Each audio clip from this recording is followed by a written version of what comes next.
Hello, everyone. Welcome.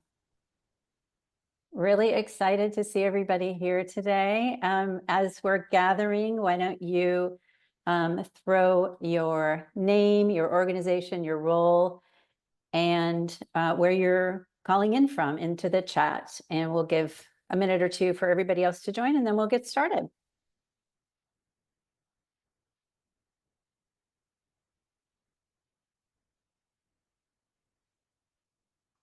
I always love to see where people are calling in from. Hi there, tenant vocal artist. Good to meet you. Good to see you, our former clients.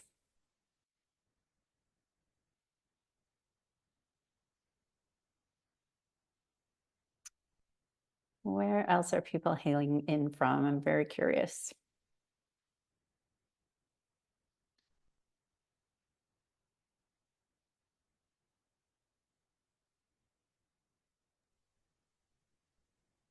I see some of my team in the room, so I will say hi, and I would say 90% of them are based in New York. Awesome, welcome. I'm really excited for all of you to be here today and put Britt through her paces. Todd, welcome, glad you're here. Hey, Nicole from Houston, good to see you. Hey, Lydia, it's nice to see you. Hey, Jennifer, any other Connecticut?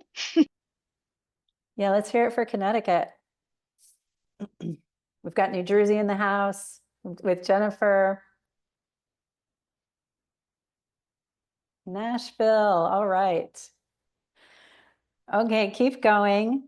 Keep going. This is fun to see where everybody's coming from and great to see all these wonderful organizations represented here today.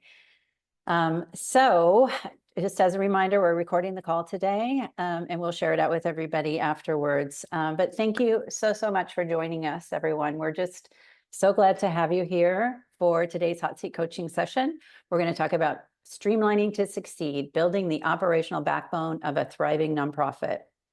So today's focus is one that touches every nonprofit leader I know, whether you're running a team of 3 or 30 or 300 for that matter.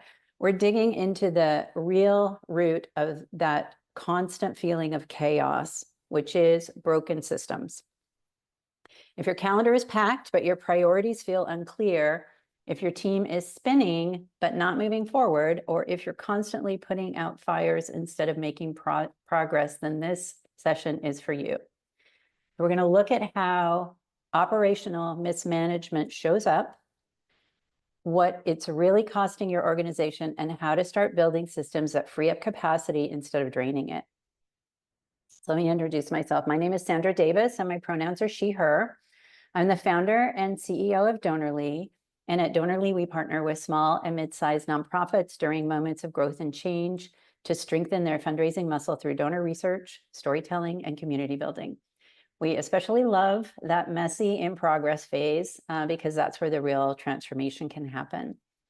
And when it comes to operations, the behind the scenes systems that either support or sabotage your growth, it's really critical to pause and ask are we set up to thrive or just survive?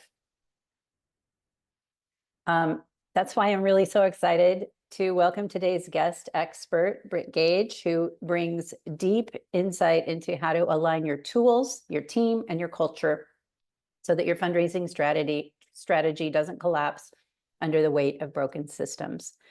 Britt is the CEO and founder of All Trades, OAT, a company that embeds experienced operators into organizations to build systems, streamline operations, unlock growth, and more effectively and efficiently achieve strategic goals to deliver on their missions.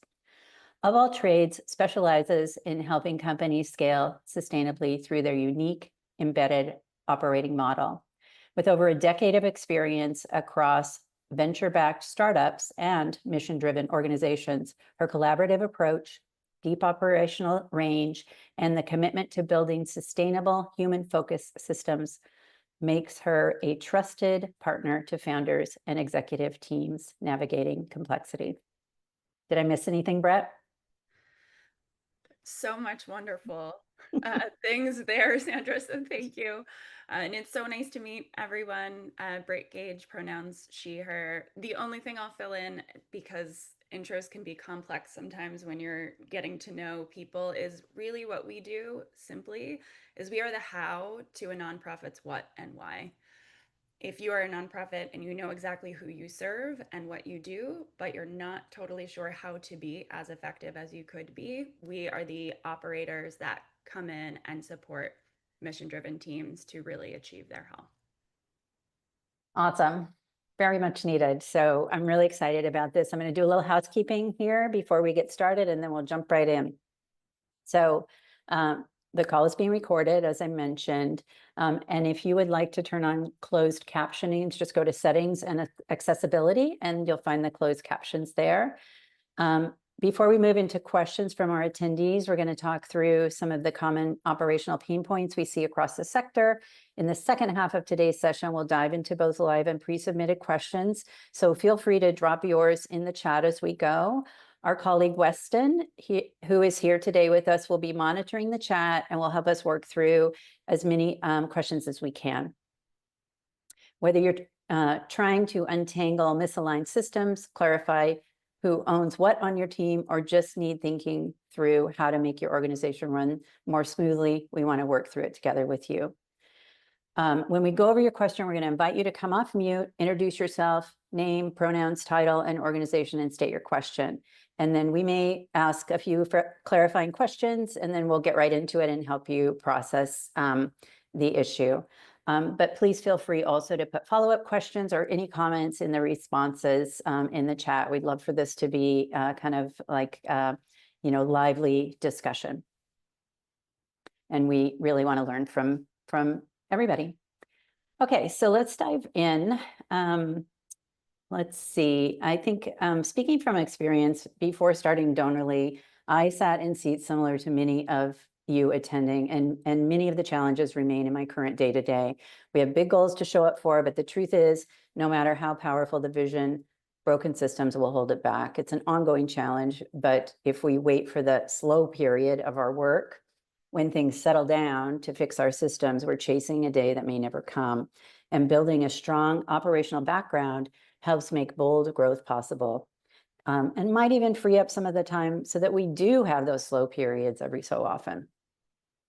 So Britt, when you work with nonprofits that are feeling overwhelmed or stuck, what are some of the few signs you notice that their operational systems aren't working, and what's usually happening beneath the surface? I think it's pretty simple, which is that you're not raising money. And if a goal of a nonprofit is to be raising money to support their organization, likely if you're not raising the amount of money that you hope to be raising or at the velocity that you'd be hoping to raise that money, there's something going on with your how under the surface. And much of the time that misalignment is from the entire operational infrastructure of an organization. What I mean by that is most of the time team members think of an operational infrastructure as your tools and your systems, but we often forget our people. So a true operating infrastructure is aligning the tools, processes, and people in order to be successful. And so it could be that there is a problem with how your team is being supported. It could be that you're not effectively using the software tools that you have, invested time and money on, or you might have processes that are outdated or not kind of connecting those things. Most of the time, it's a systemic problem with more than one of those, and it's very bespoke to the organization. But the sign is truly that you're not raising money in the way that you're hoping to raise money. And if you take the time to kind of unpack what's going on, operations, which is often seen as a cost center, is really a revenue driver or a way to actually make the impact through the dollars you're seeking to raise. It's so true. I mean, I can think of, some kind of basic examples of that. If you, are not tracking on deadlines for, say, a grant application or a reporting deadline, you have, the potential to lose a big donor. Or if you are not taking care of new donors, your board members might be less likely to introduce their friends and network to your organization. So all those systems are such a great underpinning for the work we really want to do around building relationships and building, deep partnerships with our donors and with everybody else that interacts with our mission and our organization. Teams spend a lot of time chasing information, duplicating efforts, and fixing mistakes, I think, and less time building real relationships with donors. So what are some helpful first steps you can take to start untangling the chaos without feeling even more overwhelmed? It can be very overwhelming to be inside of an organization in a specialized role without the ability to actually see what's going on. I think oftentimes we are zoomed in to solve problems, but we need to zoom out to be able to see problems. And the best way to actually zoom out is to take what you're thinking and put it somewhere tangibly to clarify what you're thinking in the way that you're doing something. So it can be as simple, as writing it down, taking the exercise individually with each member of your organization or as a team, which is even better, to be able to sit down and say who is doing what and how and why, and really unpacking what's going on, being able to see what's going on in a written way to then actually solve those problems and understand what the most impactful problems that you can be solving operationally within your organization would be first before you tackle every single problem where you're boiling the ocean. It can feel really overwhelming when you're trying to, just operate your day-to-day as well. Oh, such a good advice. I think like in that moment when you're feeling overwhelmed, it's so hard to just take a breath and step back. And yet, if you can consciously do that, I think, even just hearing you talk about that idea makes me feel calmer. So it must work. And knowing you can kind of chip away at it, it's not an overwhelming thing. You don't have to write down every single, step in every single process. Just start somewhere. And then, you'll start making progress. Yeah, we have a sort of saying internally that we've used often about making the implicit explicit. So much that happens within an organization, whether it's cultural or operational, is just implicit. It's the way that we've done things because we are humans and we just naturally flow to the easiest way of doing a thing. Yeah. But it doesn't always necessarily mean that it's the way that cohesively together you can make the most impact. And so if you take the things that are happening implicitly, you explicitly write them down and see them together, it becomes a team solution, a systemic solution that you can kind of create together. Which is so great too, when you think about the, unfortunate amount of turnover that happens in nonprofits, to have all of those things written down so that when a team member leaves and a new one comes in, we're not starting from scratch and training from scratch. That is also a huge time saver and a huge gift to give to the person who is taking on your role after you leave as well. Yeah, I think most of the time people don't actually see what somebody's doing until they write it down. That exact point where somebody is leaving and then their team member or a leader will look at that list and say, I had no idea we were even doing half of these things. And maybe you should that's a great opportunity actually to say, maybe you should keep doing those things. Maybe you need to figure out how to do those things to continue the operational momentum of your organization. Or maybe that's the right opportunity to say, let's deprioritize that. This person was overwhelmed because they were spending time in an area that nobody ever saw and nobody was able to interject and support them in that. We don't really need to do that right now. Let's focus everybody's efforts on something else.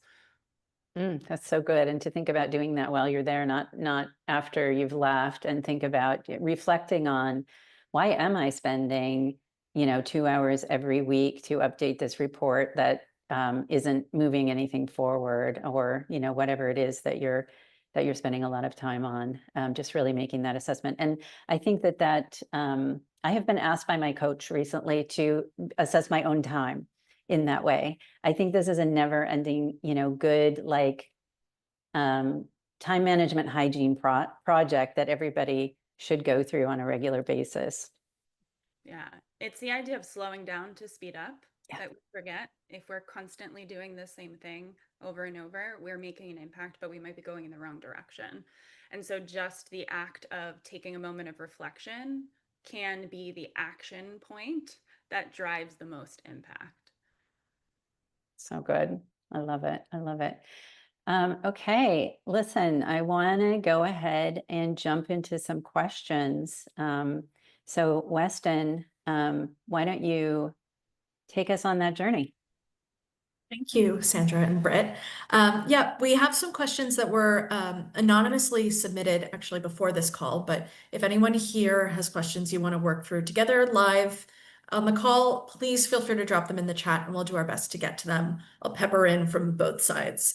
So the first one, it didn't have a name, but it came from they said a small community nonprofit team of 8. And they let us know that there's some full-time and some part-time staff here.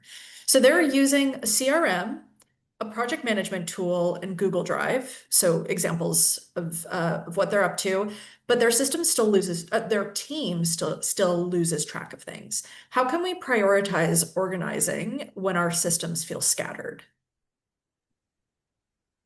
This is such a common one. This is common outside of nonprofits, excuse me. This is common for any person that works in any job that's a knowledge worker ever. Right. Really, it's interesting because it has much less to do with your systems and much more to do with your rituals and the habits that you have in terms of communicating with each other. So the alignment doesn't necessarily come from taking every single system and connect them to each other. It's understanding how you're communicating with those systems and how you're communicating with each other. So with intentionality, spending time on the rituals that your team can co-create and use to align the information that comes both in and out of those systems is baseline. And it seems too simple, actually, to say the thing that we need is just 1 or 2 standing ritual meetings where we spend time together and talk about what's happening in all of these systems, but it can be revelatory to understanding exactly what's going on and also realizing how you're using the tools that you're using and what's effective or not. You might even not need to go through the exercise of cleaning up a project management tool or even using Google Drive in a specific way because you realize by working together and having dedicated space to talk about these things that you shouldn't be using the project management tool at all. And instead of going through a big exercise to kind of fix your systems just by talking, you might realize that there should be better alignment in one tool or another. So really starting from the communication ritual or the way that people are interacting first and then integrating that into the tools and systems can be a good starting point that can be very affirming and aligning for teams. I love, Britt, how you describe these moments as rituals instead of meetings or tasks. I think that it gives it a importance somehow to, call it a ritual and to invite everybody into that process and make it feel like it's a community effort somehow. I don't know. That word feels very big to me. Yeah, I think the difference between perhaps a habit and a ritual happens with intentionality and you're conscious of it. You're coming together with a consciousness as opposed to a habit, which is subconscious. Oftentimes rituals become habits and we need to pull them out of being habits into rituals so that you're spending time really digging in together to solve problems, see problems, collaborate, get excited about work. And it's just so easy for those things to feel not intentional when we're running around and doing all the things we need to do. But sometimes we rely too heavily on our tools and systems and forget we're just people helping each other solve problems. And that can be an easy way to do it. Right. I mean, I think when I think about fundraising, I think about relationships, right? It's all about relationships. All of work, it's really all about relationships, I suppose. But if you don't have the systems underpinning, supporting those things, and the importance of that, and the importance of providing that ritual, that intentionality towards supporting that is really, it's not supporting a data cleanup, it's supporting a relationship, it's supporting a number of relationships. So, you know, it has a huge importance, really. Yeah. And the only other thing I'll touch on around the question that you asked, Weston, and the framing of it being it's a team of people that are both full-time and part-time, that can lend itself to more complexity, right? Because everybody is not necessarily in the same rituals or perhaps using the same tools. If you're working with a team like Donorly or a team like ours that's external and internal, how do you make everybody feel connected to each other? Yeah. That's even more so when those rituals become important. And we've seen teams be not successful when they can't commit to those rituals, when they bring in outside support they're really excited about that can actually make an impact in their organizations. And then they fail that one small but impactful step of spending time to come together to have an intentional conversation about what's going on. And then a month goes by and you say, wait, what is this person doing? How are we making an impact in this way? It's really helpful when you have a team that's made up of lots of different flavors of people to be able to kind of have that ritual together, whether you are internal or external to the organization. I'm wondering if for folks on this call and watching this about who are small shops or they're maybe not super familiar in leading operational questions or these kinds of meetings, I'm wondering if there are any like example questions that you could recommend to someone starting this ritual meeting with their staff for the first time. I know that might be a really broad question because every organization is different, but are there some things that are not often asked that you and your team ask or that you've seen that have really uncovered like an aha moment for operational success? It's a good question, and I think your insight around it being bespoke to the team and organization is right. Every team is different. Every person on the team, you might have some introverts and extroverts. You might have some rooms that are more senior professionals or junior professionals, and you do need to respond to those things and create a ritual that is affirming to all of those people. But that aside, I particularly like questions that are consistent on a weekly basis so that you can track how people are feeling over time. One that we use in startups and also nonprofits, it's kind of domain agnostic, is the start, stop, keep doing framework. So you come together and say, what should we start doing that we're not doing now? What should we stop doing that we are doing and we should not do it anymore because it's not making the impact that we're doing? And what should we keep doing, that what's really continuing to move the needle? That to some of the to the question before about operational overwhelm, when you feel like everything's on fire and nothing is working, they're the small impactful changes of what's one thing you can start, one thing you can stop, and one thing that's actually working that people can feel really aligned with and excited about. That can be a nice ritual to kind of keep your operations or like the hygiene kind of clean. Sandra, do you have something that's worked for you or you've seen? That's great. I mean, we do something kind of similar with, red, yellow, green color coding of client relationships or other projects so that we're, focusing attention in the right way. Thank you. That was great.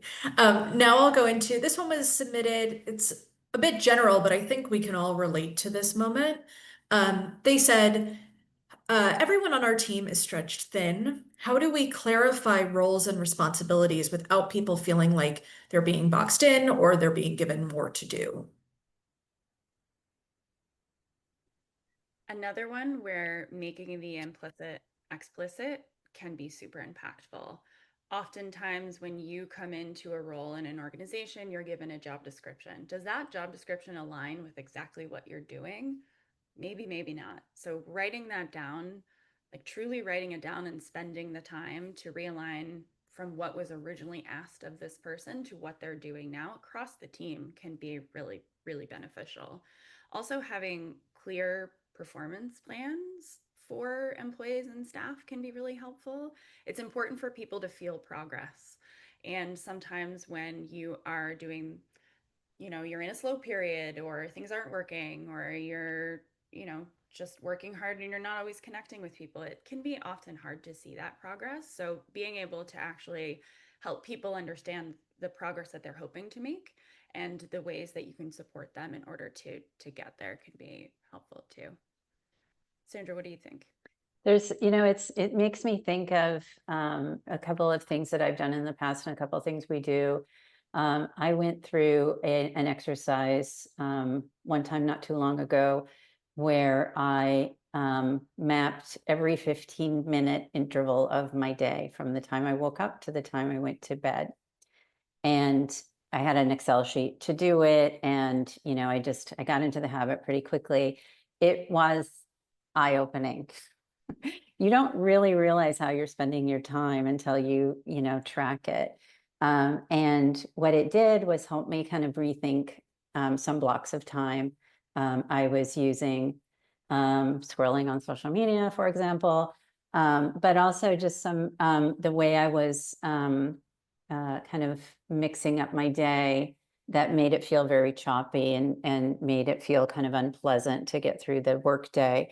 So rethinking how I would do that, how I would kind of put together various kind of tasks so that they felt like blocked in a period of time. So that's a way to kind of do an assessment of what you're doing versus your job description. It seems overwhelming, but it actually was kind of fun when I started getting through it. And then we, on our team, we use ClickUp, project management tool, and we manage, we track our time during the day for all of our tasks. I don't think it's exacting, but it's exact enough so that we have a sense of what everybody's doing and everybody has a sense of what they're doing. So that's a kind of process that we use to help us really understand how people are spending their time. And it's not as arduous as it feels. And like I said, it can be kind of eye-opening and fun to get that clarity on how you're spending your day. I can attest that ClickUp has really changed how I think about the work that I do at Donorly. And I don't know if I'm sure I could go to not using a project management, but it really is, it felt really daunting to take a step into, but has been a huge help. So I'll say that on my own. But I want to get to, this question was pretty specific. So, and it has to do with fundraising data. This submission was from an arts organization, and they said they're looking towards an endowment campaign, maybe in the next 5 to 10 years. So they want to grow their major gift program, but have noticed that their donor data is inconsistent, and they're not sure where to find what. Sounds like there's probably duplicates in their CRM. How do we clean up systems so fundraising doesn't stall? The first step in any sort of cleanup is seeing all of the pieces. So where they're saying, okay, data is inconsistent. Is it inconsistent in a spreadsheet? Is it inconsistent in a CRM? Is there information floating in people's email? We need to extract all of that information in one way so that we can see it before we do something with it. And so it's a very specific question to this organization and understanding exactly what tools they're using and systems in order to create a plan for that cleanup. But to begin, just being able to see all the information in one place can feel like you've actually solved the problem. And it can take a second in order to actually do that. But if you can time box yourself and really make it a distinct project of not necessarily cleaning the data, but just seeing the data, that will be the first step in the roadmap of figuring out how to actually be able to consistently see the data, and then obviously be able to action on that to achieve goals. Sandra, what would you say? I feel like it's like cleaning out your sock drawer. Just dump it out on the bed and then start sorting, right? Yeah.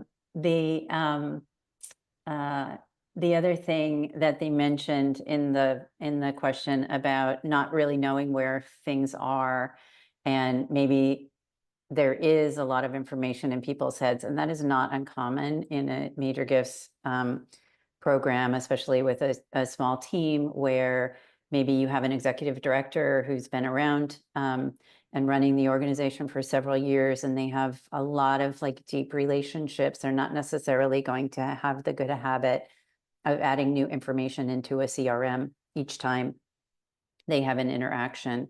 And if the development folks aren't catching it, it just might, be there in somebody's head. And as you're thinking about and preparing for a campaign or any other kind of major fundraising moment, it might be a good opportunity to spend some time just interviewing folks who have those relationships. That might be board members, that might be senior leadership, that might be artists if it's a theater company. That could be a variety of people, but that interviewing and having those conversations with people will maybe jog their memory about some opportunities that you might not be thinking about. Somebody who might be a great candidate for a lead gift to this endowment campaign might come up in one of those conversations. And it also, if you're talking to board members or other stakeholders, it can also help them deepen their relationship or remind them about the importance of their relationship with your organization, so that you are, really well prepared for that big moment of fundraising. So as much preparation as you can do to get yourself ready for such a big undertaking is going to be time well spent in a variety of ways, I think. One thing I see that often will lead nonprofits or teams astray is if they do have a CRM and they're noticing that the data is inconsistent there, even if there absolutely is data that's living in people's heads or in other places, they will solution that with a expert in that tool. So they will say, let's bring in a HubSpot expert to help us solve this problem. Let's bring in a Salesforce expert. That is not enough of a systemic solution to be able to solve that problem. And so having an operator, whether that's an operator, somebody that's a point person on your team that can be the person that's aggregating all of this information and the source of truth, helping you get that data source of truth, or something like our organization, that's what we do, is kind of be that hub and spoke to all of the data sources and the people on the team to bear hug it and put it together in a place that is usable for campaigns. It's a much more affirming way to go. But I've just seen more than one nonprofit say everything is everywhere. And I think it's a CRM problem, but oftentimes it's not a CRM problem. It's actually a systems problem, a tools, process, people, systemic problem that needs support.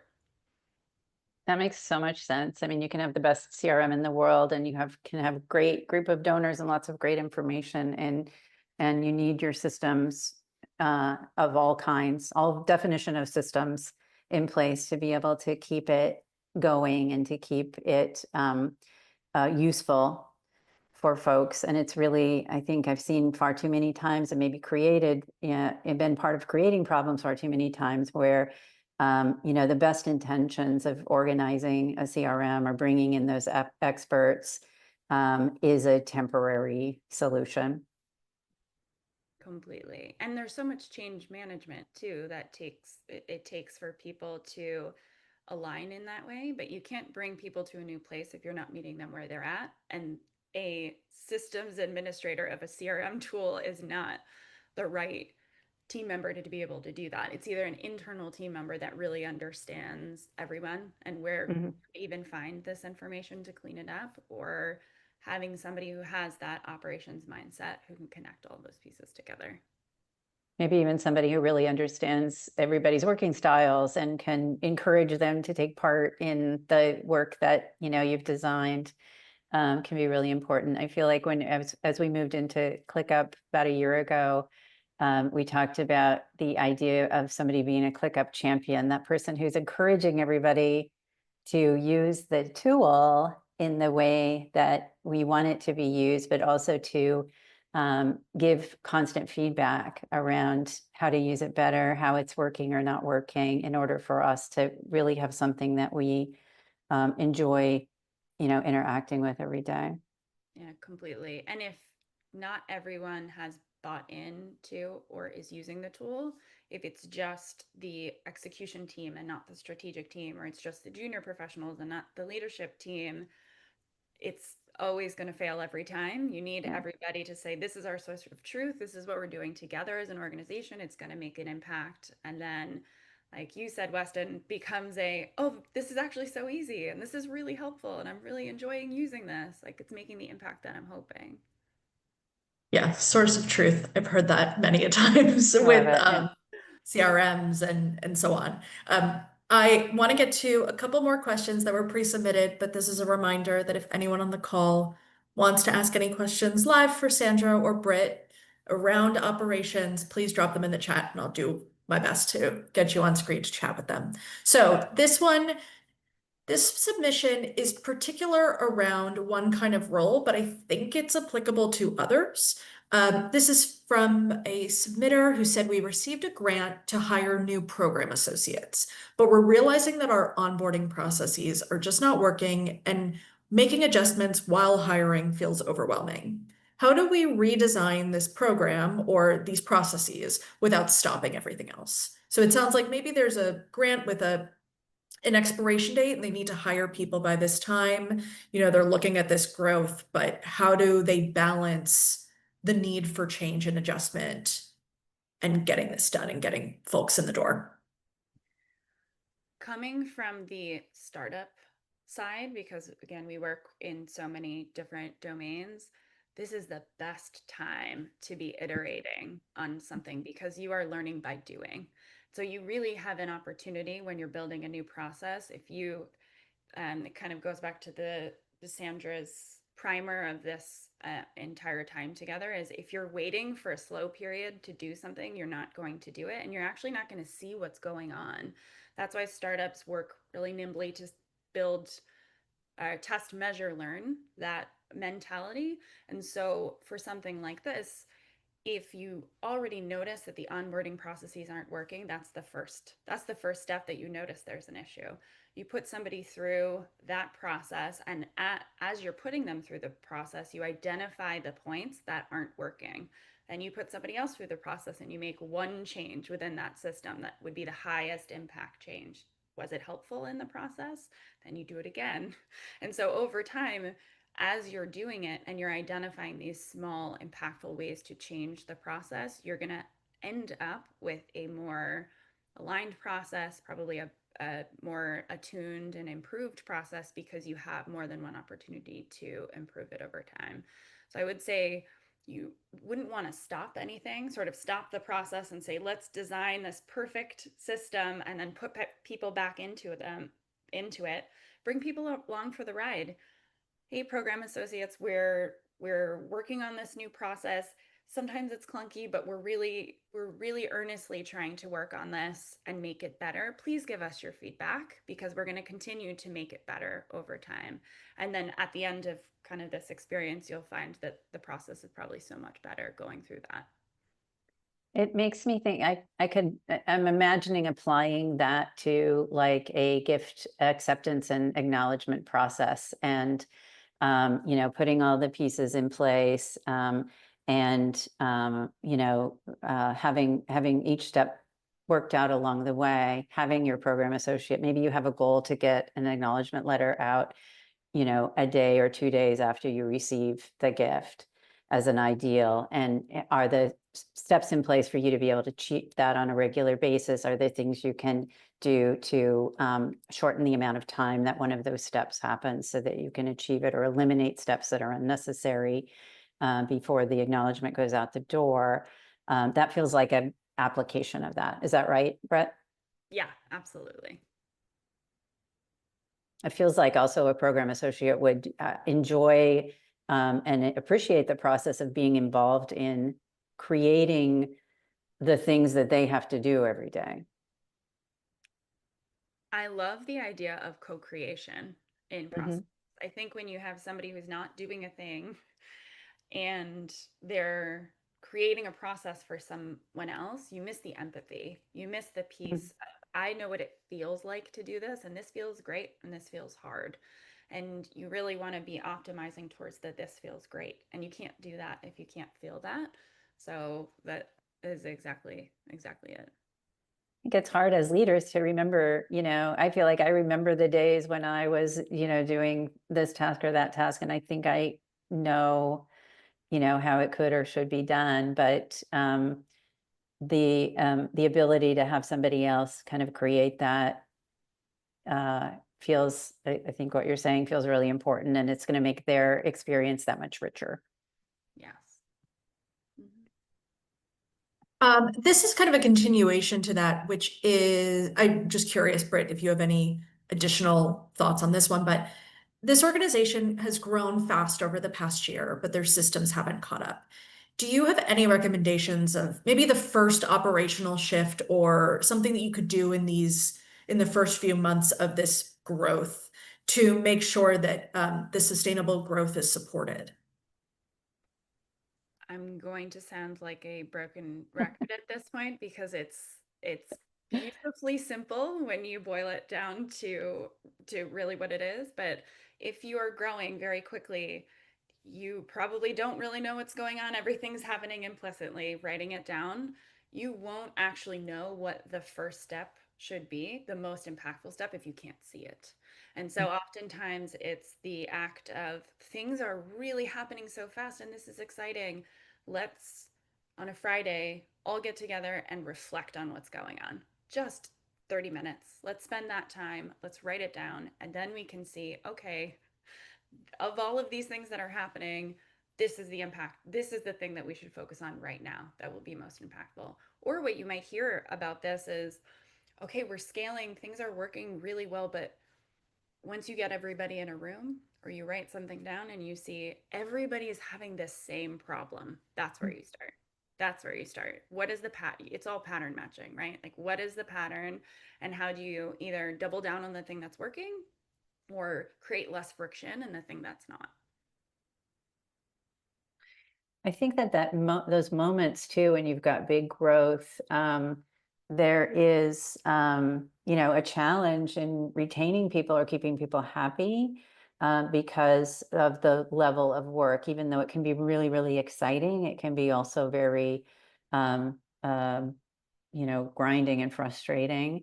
And you risk retention challenges around that. You risk people kind of becoming unhappy about what they're doing and why they're doing it and not feeling supported. So this feels like a way to bring folks in and help them, process in a way that can move things forward, process why they're not being supported or how they're being overworked and overwhelmed, and have them be part of the solution towards that, and finding solutions together. Again, this idea of co-creating that you brought up earlier, Britt, feels like this is a great opportunity for that. And I'm sure you've seen this in startups a lot, like that moment of growth can be really exciting. And I think the incentives for being part of that in a startup are a little bit different than being a part of it in a nonprofit.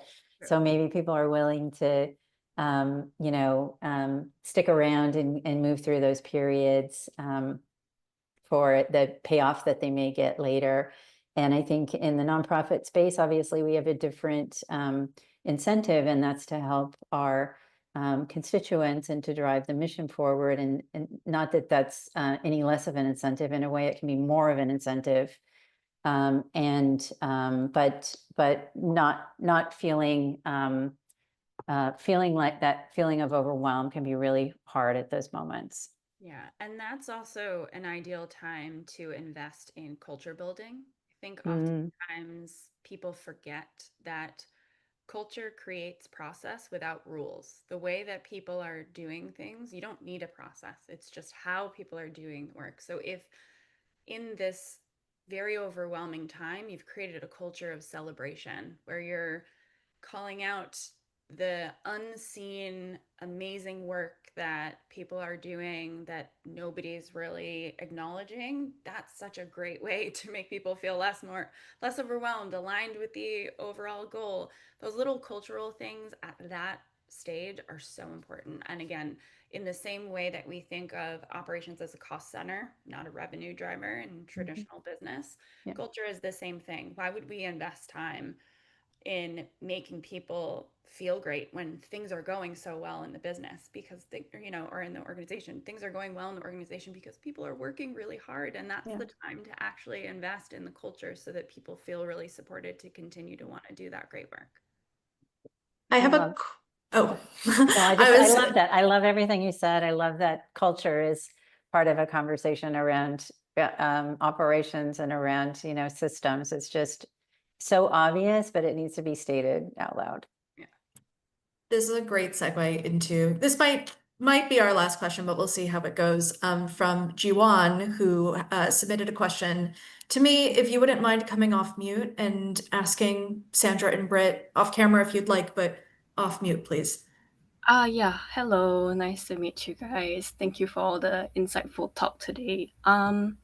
So I'm Asia-based, and according to my experience, many companies are still quite stuck in like the old hierarchical operations, and they're not really open to change. It's sort of difficult to bring up new ideas and ways for them to operate. And I would like to ask if you have any advice or methods you use that could sort of change people's mind about how operating like this is really beneficial for the organization.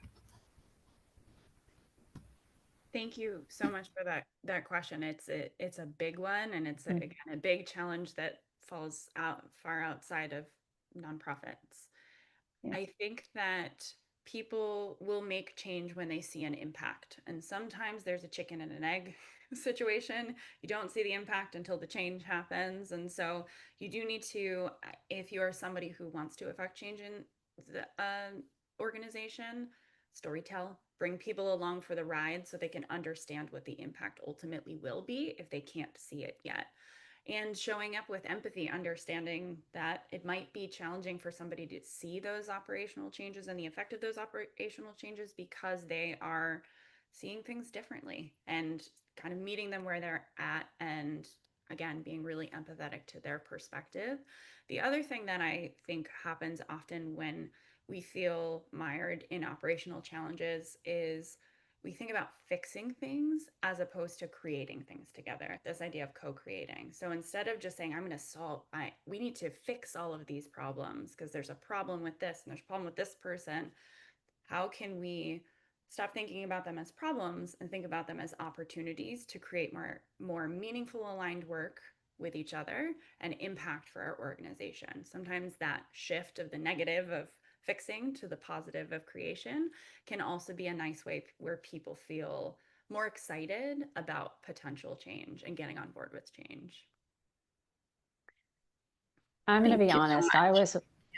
Yes, I thank you for bringing the question. I'm going to be honest. I am one of those people who needed convincing. Like, it took me a long time to come to the realization that having systems in place and having organization around your operations is a thing that was not only useful, but really a savior to an organization. It's just, it really changed the way that Donorly does business when we started to take these things really, really seriously.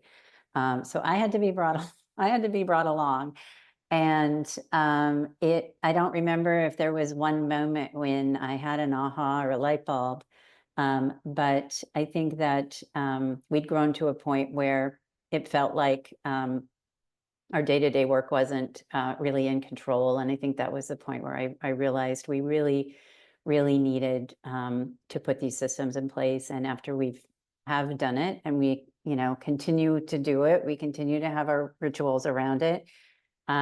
It's improved our culture. It's improved the way that we work with our clients in an incredible way. So I think that probably the thing to do is just keep chipping away at it, keep, showing how you in your space, in the area that you have control over, can make a positive impact by, bringing these principles to the fore, and definitely where you can, celebrating that, getting excited about it, getting other people excited about it, and eventually it can permeate the organization.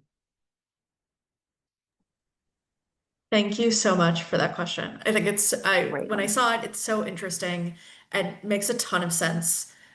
So thank you, and I hope that others found that insightful as well. With the little bit of time we have left, there is one additional question that was submitted by Liz Dunn. Liz, if you're still here, would you mind coming off mute and on video and asking your question to Sandra and Britt? Sure, total vulnerability. I'm sitting in my bed with no makeup on. You all look great, good. Liz. Looking good. Thanks. So, I think my question is similar kind of to the last one, which is so often inside of nonprofits, there is this we'll keep leaning into the chicken and the egg. There is this chicken little, the sky is falling around cash and revenue and fundraising goals. And it's a real short-term focus, usually on cash and meeting revenue. And operations I see as having such long-term gains and requiring in the short term this pause and this reflection. And I think it can be really difficult to kind of make the case for that, or even like point out that there's something that's kind of standing in the way of fundraising, kind of like just smoothness and quickness and efficiency, because processes or systems or people or tools are just not in the place that they could be. And so yeah, I'm curious around making the case to leadership when they're and so maybe it's telling the story, but I can't promise you revenue immediately. What I can promise you is that we can thank donors in 2 hours a week instead of 5 hours a week, right? And so what can I now do in those extra 3 hours? So again, similar question when there's just this cash emergency. I think, let me answer the cash piece of it, Britt, because I think unfortunately, when you're in that moment, I've been in that moment, you have to, work in the emergency moment and try to get the cash in the door, and have to try to also find the time to think about the long run, because you don't want to have 80 and 90% of your time being emergency, going from emergency to emergency. You want to at least carve out some of your time to think about the long term, to think about quarterly and yearly goals, and goals that will change the need for the emergency. That's different for every organization. And sometimes you're in moments where you have no answer to that. But I would say that if you can carve out at least a little bit of time for thinking about longer term, and still, acknowledge the emergency that's in front of you, it might even change your mindset a little bit and help you, carve out even more time. Have you seen that kind of thing, Britt? Definitely. I think like fear begets fear Yeah. too. So when you're in that fear state, it's very easy to just see what's in front of you and not be able to zoom out. And you have to. It's, again, outside of nonprofits, this is very common in startups and other small businesses and organizations. You need to make money to continue to do that work. Where I think sometimes people find success is outsourcing that to others, which is, how our business works and how we can be successful, is to ask an internal team who is so focused to then be having a ClickUp champion feels sometimes like too much. And so how can you have a point person that is that operator that feels like they are part of the team, that they're hearing all of these challenges, they truly become part of the team? That's our operating model for a period of time, for as long as you need that person to be operating with you, to be almost outsourcing and pulling that problem outside of the organization, while everyone else who is in the organization is really focused on actually getting that money in the door. Then these things are happening with concurrency. And then when that fear state kind of comes away and operations feels a little better, all of a sudden everybody looks up and says, oh, actually this feels okay. And we've made improvements because you're not putting that operational drain on all the people that are responsible for raising that money right now.